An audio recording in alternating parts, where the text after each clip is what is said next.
Amém, amados? Eu quero que você abra comigo a sua Bíblia. Aleluias. Abra comigo a sua Bíblia em Lucas. Lucas 5.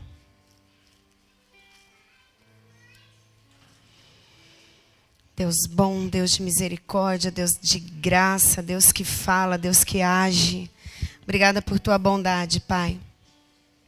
Lucas 5, nós vamos estar lendo a partir do verso 1, que diz assim: Aconteceu que, ao apertá-lo a multidão, para ouvir a palavra de Deus, estava ele junto ao lago de Genezaré. E viu 2 barcos junto à praia do lago. Mas os pescadores, havendo desembarcado, lavavam as redes. Então, em um dos barcos, que era o de Simão, pediu-lhe que o afastasse um pouco da praia.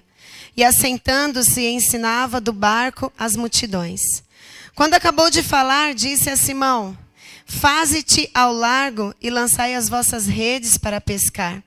Respondeu-lhe Simão: Mestre, havendo trabalhado toda a noite, nada apanhamos, mas sob a tua palavra lançarei as redes. Isto fazendo, apanharam grande quantidade de peixes e rompiam-se-lhes as redes. Então fizeram sinal aos companheiros do outro barco para que lhe fossem ajudá-los. E foram e encheram ambos os barcos a ponto de quase irem a pique.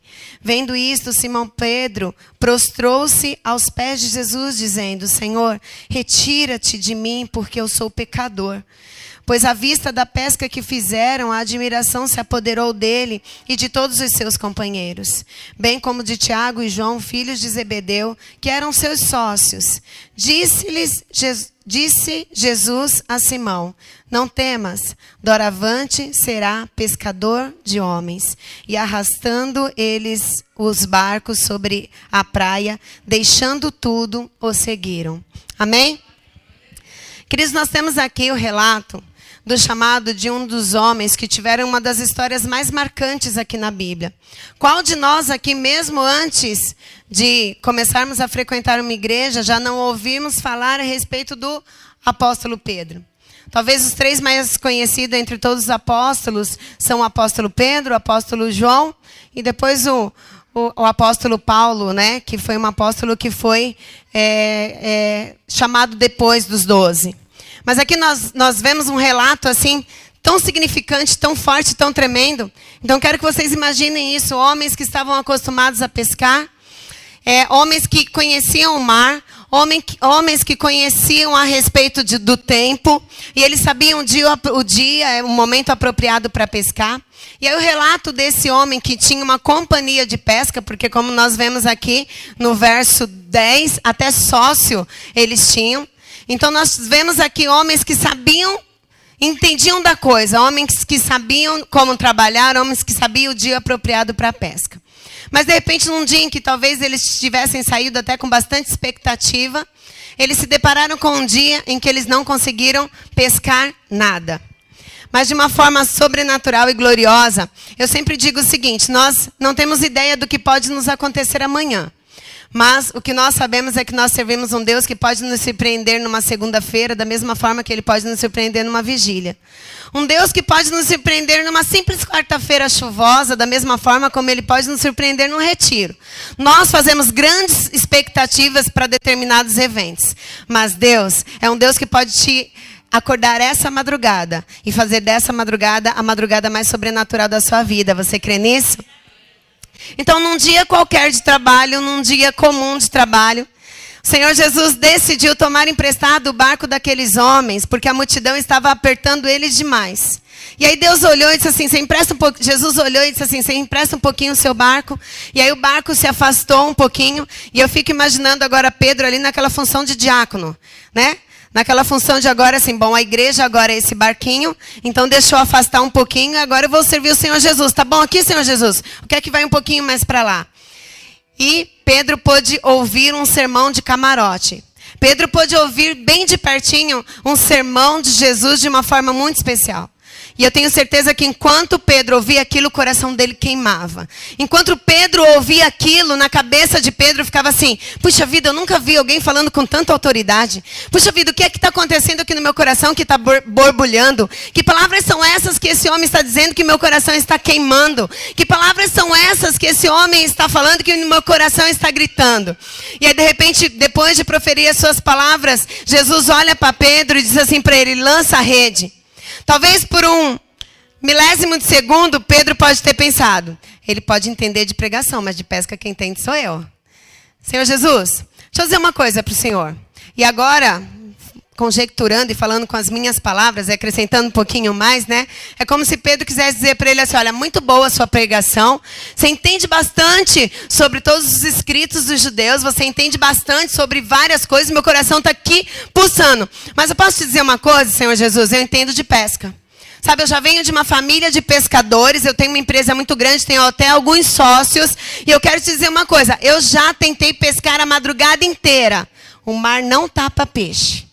Olha, eu já tentei pescar bastante, mas hoje a gente não conseguiu pescar nada. Mas sabe, meu coração está queimando, Senhor Jesus. Depois de ter ouvido esse seu sermão, algo diferente está acontecendo aqui dentro de mim. Então, sobre a tua palavra, sobre a tua ordem, sobre a tua responsabilidade, diante de tudo que eu já escutei aqui, eu vou lançar a rede. E para surpresa daquele homem que acreditava que tinha o domínio daquele mar, queridos, por que é que nós ainda acreditamos que nós temos o domínio do mar da nossa vida? Por que é que a gente acredita que a gente entende tanto de tantas coisas? Pastor Ivanera, há quantos anos o senhor está no ramo da confecção? Muito tempo, né? Mais de 30 anos. E aí a gente tem, às vezes, a pretensão de imaginar o seguinte: olha, ano de eleição, ano de Copa do Mundo, ano que tem um monte de coisa, a gente normalmente é tão fraco para o comércio. E aí a gente começa naquelas, né, imaginando que a gente entende do negócio, vamos dar uma pesquisada. Quando o inverno é um pouco mais rigoroso, a gente consegue fabricar determinada coisa, consegue fabricar isso. Não, esse ano vamos fazer algumas coisas mais leves, e a gente acha que a gente tem o domínio de todas as coisas. E aí de repente vem um Deus, no ano de Copa do Mundo, no ano de eleição, no ano de sei lá o quê, e diz: fabrica isso aqui. Deus, mas isso aqui a gente já fabrica há 10 anos, pai. Não, essas baby look aqui, Senhor, o Senhor sabe há quantos anos a gente tem essas baby look, e fica encalhada, e fica aqui, e aí Deus vai e diz assim: vai e fabrica. E a gente pensa assim: não, tá bom, Senhor. Então, sobre a tua palavra, sobre aquilo que o Senhor está falando, eu vou e fabrico. E aí vem um Deus e lança uma pescaria, e lança de uma forma que a gente não consegue entender, gente. Sabe qual é o nosso problema? É que nós somos humanos demais quando nós temos um Deus tão divino, tão sobrenatural, que tem todas as coisas sob seu domínio, sob seu controle. Sabe? Pedro, em seu chamado, ele teve a sua primeira grande experiência. Porque foi tão sobrenatural aquilo que aconteceu, que eu imagino a cabeça de Pedro naquela hora, entrando num curto-circuito e perguntando o seguinte: o que foi que aconteceu aqui? Eu tenho anos de pescaria. Eu pesquei a madrugada inteira, quando não tinha sol, quando tudo estava propício para a pescaria. Quem pesca sabe disso, o sol não pode estar muito alto e não pode ter muito barulho. Tem que ter um determinado silêncio, e o sol não pode estar muito alto, porque depois que o sol nasce e o sol está muito alto, os peixes vão cada vez para mais baixo, porque a superfície da água fica quente demais.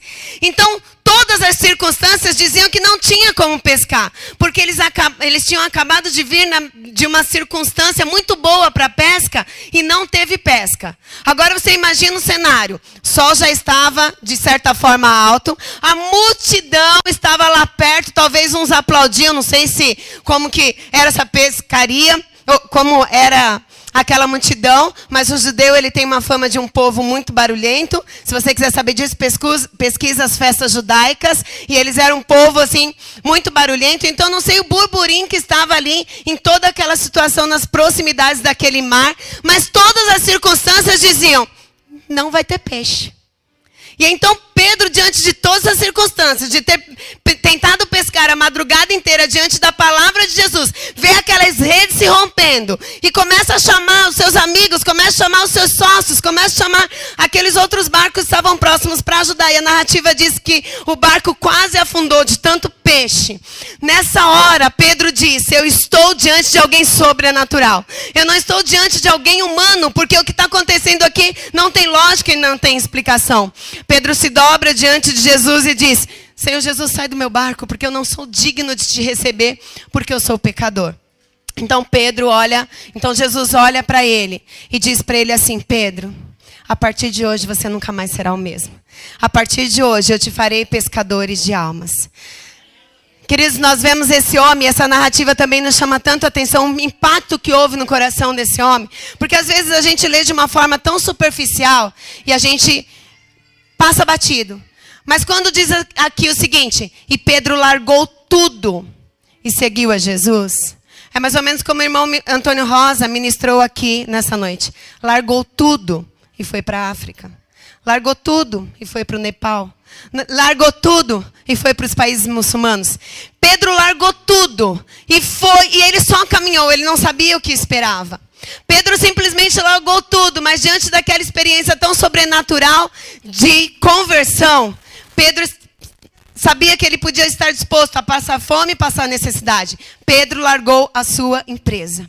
E a partir daí a gente vê o relato de um homem que passou a viver experiências sobrenaturais com Deus, como eu creio que muitos de vocês aqui já viveram. De ter um câncer daqueles mais agressivos, sendo diagnosticado precocemente, né, Vanessa? Sendo diagnosticado precocemente, não porque excelentes médicos foram preparados, mas porque Deus começou a avisar desde antes: pesquisa esse nódulozinho, pesquisa esse nódulozinho, pesquisa esse nódulozinho, porque eu tenho um grande testemunho preparado para você, pesquisa esse nódulozinho, vai atrás, vai atrás. E eu não sei quantos de vocês conhecem a história de alguém que recebeu o diagnóstico de um câncer extremamente agressivo numa semana, em menos de uma semana já estava operando.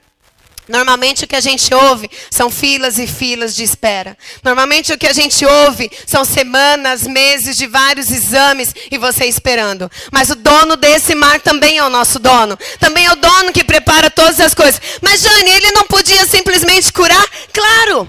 Nós temos diversos testemunhos, queridos, de pessoas que sentiram um caroço, oraram por esse caroço, receberam oração e depois quando vão fazer o exame, tem um diagnóstico de alguma coisa murcha, de alguma coisa vazia e Deus deixa lá um sinal. Mas Deus, Ele opera de formas diversas e de todas essas formas Ele tem o intuito, nos preparar para sermos cidadãos que vão morar no céu. Ele continua no controle, Ele é o Deus que tem o controle daquele caroço que foi murcho. Deus é o Deus que tem o controle daquele tumor que foi diagnosticado de uma forma precoce para que o sofrimento não fosse tão agressivo. E Deus tem o controle de um caroço muito agressivo e de que mudou a história toda de uma família, que foi uma história dolorida, mas que foi uma história que criou gigantes na fé e de pessoas alicerçadas na presença do Senhor. E é o Deus também que tem o controle daquele que teve o diagnóstico de câncer e foi recolhido para morar com Ele na glória. Deus sempre tem o controle de todas as coisas. E aí nós temos, queridos, essa história desse homem que teve toda a sua vida transformada, um homem que estava ali pertinho de Deus, um homem muito impossível, de Jesus, um homem muito impossível, como nós sabíamos e vemos aqui narrado na Bíblia, mas um homem que viveu experiências sobrenaturais. Mas um dia esse homem acreditou que ele nunca ia cair. Afinal de contas, ele não fazia parte somente dos 12 discípulos, mas além dos 12, ele fazia parte dos 3 mais próximos ainda, dos 3 mais juntinhos de Jesus. Existem alguns milagres aqui de Jesus que os 12 não assistiram, mas que Pedro, Tiago e João assistiram de camarote. E na cabeça desse Pedro era o seguinte: você sabe como que foi meu chamado? Cara, senta aqui que eu vou contar o meu chamado. Eu estava um dia lá no barquinho e eu fico imaginando na hora do almoço, de vez em quando Pedro ia passear, e falou: o que você... Vem cá, rapaz, que eu vou te contar meu testemunho de conversão. Meu testemunho de conversão é assim, assim, assado. E talvez se alguém dissesse assim: Pedro, você não tem medo de um dia desviar? Desviar, rapaz? Você sabe com quem você está falando? Você está falando com o cara. O cara que, além de fazer parte dos 12, é o cara que está ali pertinho de Jesus, é o cara que está ali. Sabe qual é uma das piores pretensões que nós podemos ter, queridos? Acreditar que nós somos super-homens e que nós não estamos sujeitos à queda. Queridos, se existe algo que precisa estar encravado no nosso coração, é essa dependência que nós temos de Cristo. É por isso que nós estamos em 40 dias de jejum. Sabe por que é que nós estamos em 40 dias de jejum? Porque nós precisamos mostrar para a nossa carne quem é que tem o domínio da nossa história, quem é que tem o domínio da nossa família, quem é que mantém a nossa família em pé. Não somos nós que somos boas mães, não somos nós que somos bons pais, não somos nós que somos bons filhos, mas é a misericórdia de Deus sendo manifestada em nossas vidas e transbordando para a nossa família. Esse é o propósito do jejum. Sou eu entender que eu preciso de Cristo para ser mãe. Sou eu entender que eu preciso de Cristo para ser esposa, que eu preciso de Cristo para ser filha, que eu preciso de Cristo para ser irmã, que eu preciso de Cristo em todas as áreas da nossa vida. Essa dependência de Cristo é que nos mantém em pé. Porque o nosso grande problema é quando a gente acredita que a gente já anda muito bem e a gente já pode andar sozinho. Não, Senhor Jesus, pode largar na minha mão. Você não já viu que eu já estou andando? Vem cá, Senhor Jesus. Eu não sei se você já viu o Davizinho mostrando como é que ele corre rápido. Davizinho, sobrinho do Gabriel, netinho ali da Lia, filho aqui da Bia. Ele olha assim para você e fala assim, tia Jane, olha como eu corro rápido. E ele vai nesse corredor aqui, e aí, ai de você se não falar para ele, uou. Ele se sente o cara que corre. Você sabe que muitas vezes é assim que a gente faz com Jesus? Não, Jesus, pode deixar. Olha aqui, Jesus, como eu já estou correndo rápido. Ó, ó. Senhor Jesus, pode ficar em paz. Olha essa tentação que eu venci. Senhor Jesus, pode ficar em paz. Olha aqui a minha carteirinha de carimbo de Santa Ceia. 1, 2, 3, 4, 5, 6, 7, 8, 9, 10, 11, 12. 12 Santa Ceias. Ó, Senhor Jesus, como eu estou bom. E às vezes a gente começa nessa soberba a acreditar que a gente já pode andar sozinho. De alguma forma, Pedro acreditou que ele já estava muito bom e ele podia andar sozinho. E aí um dia, quando o Senhor Jesus disse para ele que o Senhor Jesus iria passar por todas as dificuldades, vai lá para Lucas 22, 31. Lucas 22, 31. Nós vamos ler aqui o verso 31. Porque Pedro, ele acreditava que ele já estava bom demais. Verso 31 diz assim: Simão, Simão, eis que Satanás vos reclamou para vos peneirar como trigo. Eu, porém, roguei por ti, para que a tua fé não desfaleça. Tu, pois, quando te converteres, fortalece os teus irmãos. Ele, porém, respondeu: Senhor, eu estou pronto a ir contigo, tanto para a prisão como para a morte. Verso 34. Mas Jesus lhes disse: Afirmo-te, Pedro, que hoje 3 vezes negarás que me conhece antes que o galo cante. Queridos, se começar a chiar demais, pode me dar o confio, tá bom? Havia uma pretensão religiosa, um orgulho religioso tão grande ali no coração de Pedro, e eu fico imaginando essa cena quando Pedro olha para ele e diz assim: Pedro, quando o Senhor se converteu, Pedro, quando você se converter, eu imagino naquela hora assim, sabe, do Pedro olhando e falando: o senhor sabe quem eu sou? Eu estava no barquinho quando o Senhor me chamou, naquela pesca maravilhosa. Senhor Jesus, eu acho que o Senhor está me confundindo com alguém.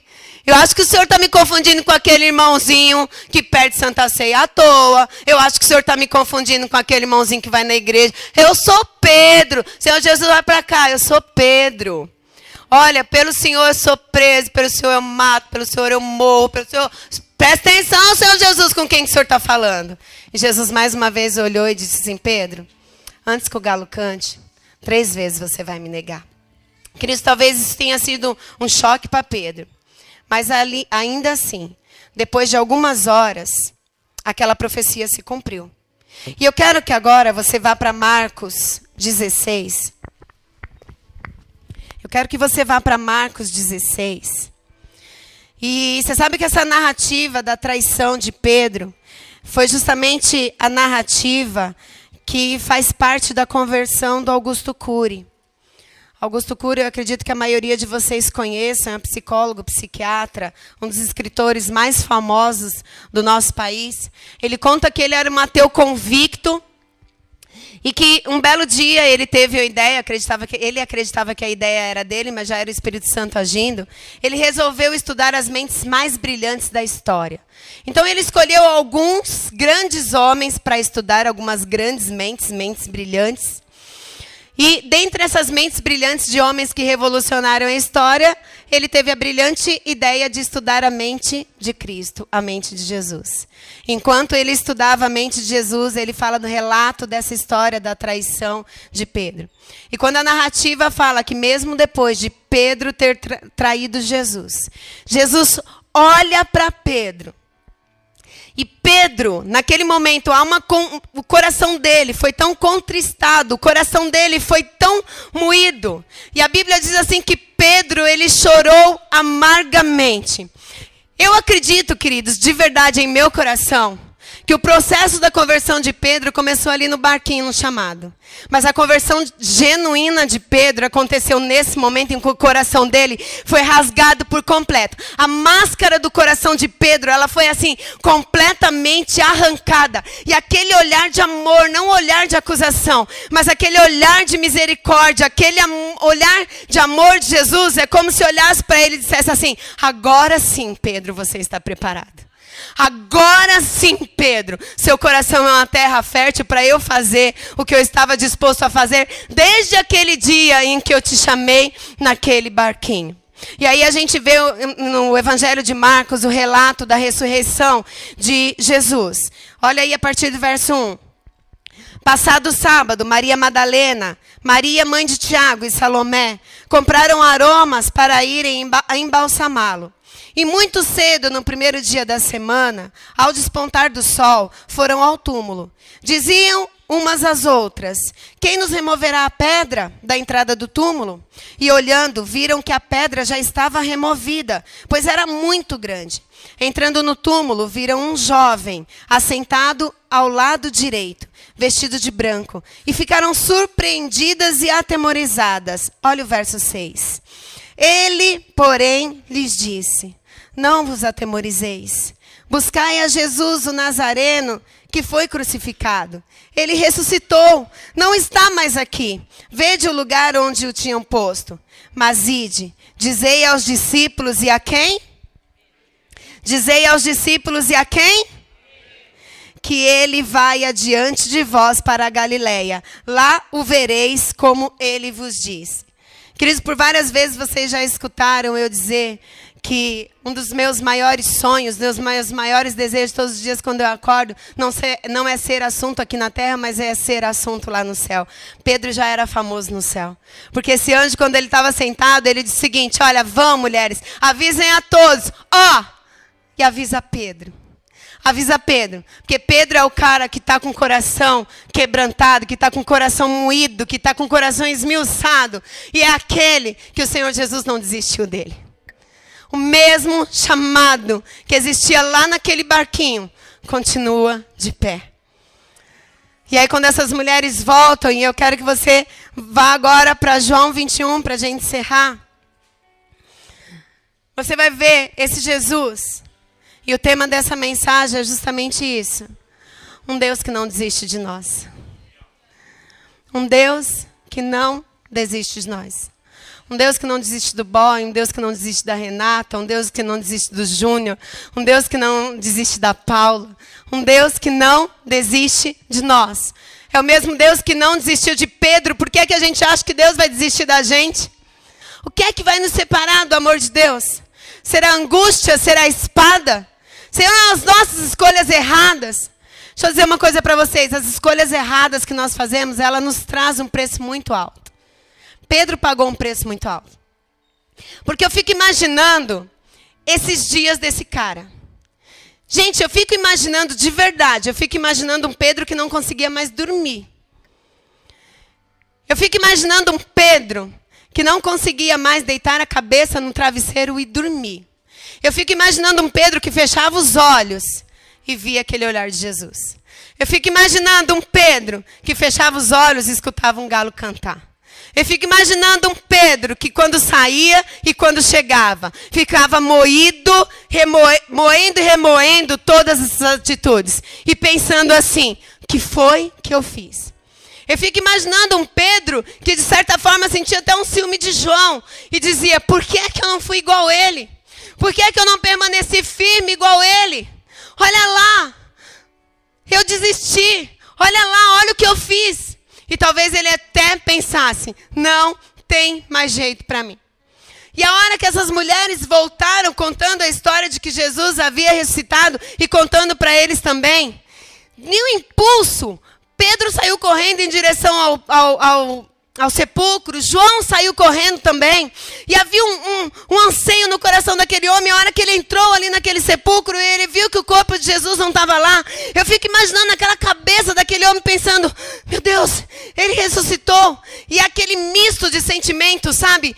Uau, ele ressuscitou. As profecias, elas são reais, elas são verdadeiras, ele ressuscitou. Cara, mas eu traí. Mas e agora? Não tem mais jeito para mim, eu joguei tudo fora. Olha o que eu fiz. Eu pequei. Eu joguei tudo fora, eu acabei com o meu chamado. Eu não somente fazia parte dos 12, como eu fazia parte dos 3 amados. Eu tinha promessas de pregar, eu tinha promessas de louvar, eu tinha promessas de ganhar almas. Ele havia dito para mim que eu não seria mais pescadores de homens, mas que eu seria pescadores de almas. Por que que eu fico imaginando que tudo isso passou pela cabeça de Pedro? Porque quando você olha aqui no capítulo 21, no relato de João, diz que Pedro havia voltado para a pesca. E junto com eles estavam os outros discípulos. Não somente Pedro havia voltado, mas os seus sócios haviam voltado também. A gente vê quase que uma cópia da mesma narração lá do começo. Lembra de onde caíste? Volta. Volta ao começo de todas as coisas, porque você pode ter mudado, mas eu não mudei. Volta lá no começo de todas as coisas, porque eu continuo sendo o mesmo Deus. O Deus que te chamou, o Deus que disse, eu farei de você pescador de almas. Eu farei de você pescadores de homens. Eu farei de você um grande levita. Eu farei de você um grande missionário. Eu farei de você um grande pregador. Eu farei de você um grande intercessor. Eu não sei qual é a promessa que foi estabelecida na sua vida, mas Deus diz, a minha promessa continua de pé. Eu não desisti de você. E o que é que pode nos separar do amor de Deus? Será angústia, espada, tribulação, escolhas erradas. O que é que pode nos separar do amor de Deus? Vamos acompanhar a narrativa aí do capítulo 21. A partir do verso 3. Não, vamos lá, verso 2. Estavam juntos Simão Pedro, Tomé chamado Dídimo, Natanael, que era de Caná da Galileia, os filhos de Zebedeu e mais 2 dos seus discípulos. Disse Simão Pedro, vou pescar. Disseram-lhe os outros, também nós vamos contigo. Queridos, apesar do seu erro, o espírito de liderança ainda estava sobre Pedro. Saíram e entraram no barco, e naquela noite, o que foi que aconteceu? Isso te lembra alguma coisa? Eles saíram para pescar. E olha só o cenário sendo preparado, tudo de novo. Um Deus que não desiste de nós. Um Deus que não desiste da Jane, um Deus que não desiste do Alexandre, um Deus que não desiste da Cleidinha. Um Deus que não desiste de nós. Olha só o cenário sendo todo preparado novamente. E naquela noite, os grandes sócios, os grandes pescadores, nada apanharam. Verso 4. Mas ao clarear da madrugada, estava Jesus na praia. Todavia, os discípulos não reconheceram quem ele era, que era ele. Perguntou-lhe Jesus, filhos, tendes aí alguma coisa de comer? Responderam-lhe, não. Verso 6, então lhe disse, lançai a rede à direita do barco e achareis. Assim fizeram, e já não podiam puxar a rede, tão grande era a quantidade de peixes. Aquele discípulo a quem Jesus amava, disse a Pedro, é o Senhor. Simão Pedro, ouvindo que era Jesus, cingiu-se com as suas vestes, porque se havia despido, e lançou-se ao mar. Mas os outros discípulos vieram no barquinho, puxando a rede com os peixes, porque não estavam distante da terra, senão quase 200 côvados. Queridos, eu fico imaginando essa cena. Pedro pulando para o mar. E mais uma vez eu entro dentro da cabeça de Pedro. E fico imaginando assim, Pedro pensando. Nossa, tudo de novo. Nossa, a gente não tinha pescado nada. E agora as redes estão quase rasgando. Mas e agora? Eu preciso me esconder nesse mar. Porque eu o traí. E eu fico imaginando Pedro saindo de lá, de cabeça baixa. E pensando assim, agora ele vai me dar tanta bronca. Agora ele vai olhar para mim e dizer assim, não te avisei, Pedro? Você lembra quando eu te disse que você ia me trair? Queridos, você pode vasculhar a Bíblia inteira. Você pode pegar os evangelhos, você pode olhar todas as narrativas. Você não vai encontrar Jesus lançando na cara de Pedro a sua traição. Você não vai encontrar. Isso estava na cabeça de Pedro, mas não estava nos lábios de Jesus. E a hora que eu vejo essa narrativa e olhando aqui, vendo os discípulos correndo para lá, eu também consigo imaginar, na minha mentalidade, eu consigo imaginar os discípulos falando assim, nós não traímos, então vamos lá? A gente está de boa. Nós não traímos, nós continuamos cumprindo tudo direitinho, então vamos. Pedro que fica aí. Pedro que se esconda no mar, porque agora esse é um problema dele. Senhor Jesus, eu não te traí, o senhor lembra? Eu estava lá, eu posso até ter me acovardado um pouquinho e não ter chegado tão perto, mas eu não traí. E nessa humildade, nesse coração quebrantado e contrito, foi justamente a terra em que Jesus encontrou para olhar para Pedro e perguntar, Pedro, tu me amas? E a hora que Pedro começou a responder, eu imagino que na cabeça dele ainda estava aquele medo de Jesus. A hora que ele respondia, disse assim, sim, Senhor Jesus, eu te amo. Que o Senhor Jesus dissesse o seguinte, ama, né? Então por que é que você me traiu? Ah, ama, né? Mas se os guardas me pegarem de novo, você vai me trair de novo, né? Queridos, nós não encontramos isso. Quando Jesus pergunta para ele, Jesus disse assim, então apacenta as minhas ovelhas. Sabe o que ele disse? Aquela promessa ainda está de pé, por isso que eu não preciso repetir ela. Senhor Jesus não repetiu para ele assim, então vem cá que eu vou fazer de você pescadores de homens. Pedro, você pode ter mudado, mas eu não mudei. Aquela continua de pé, então eu não preciso nem repetir.